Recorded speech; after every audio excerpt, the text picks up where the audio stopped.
আজ ৭ই ডিসেম্বর ২০২৫। আজকের দিনে জন্মগ্রহণ করেছিলেন বিপ্লবী যতীন্দ্রনাথ মুখোপাধ্যায়।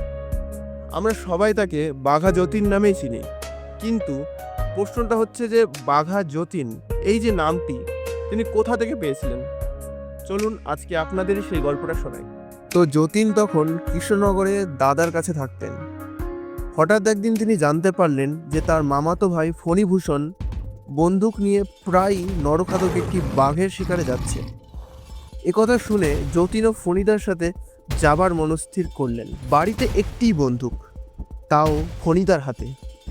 সকলের আপত্তি অগ্রাহ্য করে একখানি ভোজালি নিয়ে বেরিয়ে পড়লেন। গ্রামের লোকেরাও নানান বাদ্যযন্ত্র নিয়ে তাদের সাথ দিল। অনেক হইচইয়ের পর জঙ্গলের মধ্যে এক টুকরো ফাঁকা জায়গায়, যেখানে যতীন দাঁড়িয়েছিলেন, একটি প্রকাণ্ড বাঘ বেরিয়ে এলো।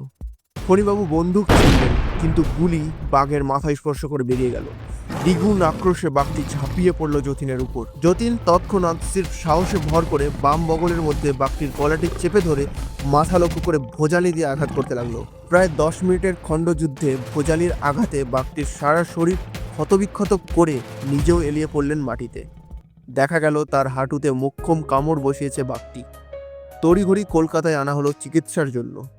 কিংবদন্তি শল্য চিকিৎসক সুরেন্দ্র প্রসাদ অধিকারীর প্রচেষ্টায় অপারেশনের 2 দিন পরেই যতীন জ্ঞান ফিরে পেয়েছিলেন। প্রথমে স্ট্রাচ দিয়ে হাঁটতেন, প্রায় 1 বছর পর স্বাভাবিকভাবে হাঁটতে সক্ষম হন। শোনা যায় এই ডাক্তারবাবুই প্রথম তাকে বাঘা যতীন নামে ডেকেছিলেন। তো গল্পটি আপনাদের কেমন লাগলো অবশ্যই কমেন্ট করে জানান, এবং এই ভিডিওটি আপনাদের বন্ধু ও অন্যান্য সবার কাছে অবশ্যই শেয়ার করে দিন। ধন্যবাদ।